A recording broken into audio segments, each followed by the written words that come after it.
Alan Dershowitz offers a ludicrous defense of Trump's corrupt interference in Mueller probe. Alan Dershowitz has stirred plenty of controversy in defending President Donald Trump from a range of criticisms in the past year, but he reached a new low Tuesday night in his effort to cast the president's decisions in a reasonable light. The constitutional law professor appeared on CNN's Anderson Cooper 360 along with Norm Eisen, who chairs Citizens for Responsibility and Ethics, to discuss a new report from the New York Times that found that Trump demanded that Attorney General Jeff Sessions unrecuse himself from the Russia investigation back in March 2017. Sessions recused himself from the investigation into election meddling and the Trump campaign because of his involvement as a surrogate for the president.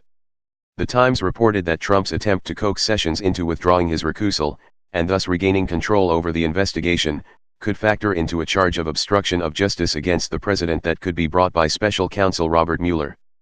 But instead of discussing that topic, Dershowitz instead insisted on discussing whether Sessions should have told the president he intended to recuse himself from the investigation before being appointed Attorney General. Dershowitz even interrupted Eisen to insist that he answer this question. The president has no right to tell Jeff Sessions that he should unrecuse. The law is clear that if Sessions was involved in a political campaign, he can't work on a review of that campaign, Eisen said. And yes, I think Jeff Sessions was correct not to tell the president what. Dershowitz interjected. And I'll tell you why, Alan, I'm answering your question, don't interrupt me. I'll tell you why he was correct, because the president would have had the hissy fit we read about in the New York Times tonight, so yes, if the president was going to behave with that disdain for the rule of law, Sessions was absolutely right to make his call, Eisen said.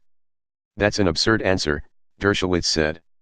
He went on to argue that Trump had the right to select anyone he wanted to oversee the Russia investigation, even, it seems, if that person was selected for the express purpose of shielding the president from any harm that might arise from the course of the investigation. Dershowitz tried to argue that other attorneys general have been selected based on the president's perceived need and that Sessions should have given Trump that choice. However, few scholars argue that the Justice Department should be run for the protection of the president's interests. Dershowitz is way out on a limb here. He also neglects to mention that Rod Rosenstein, the Deputy Attorney General who oversees the investigation because of Sessions' recusal, was himself appointed by Trump.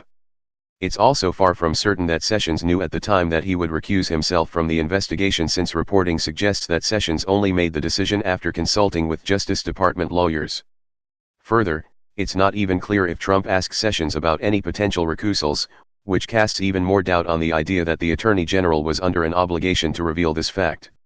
What you are saying is shocking, Eisen said to Dershowitz.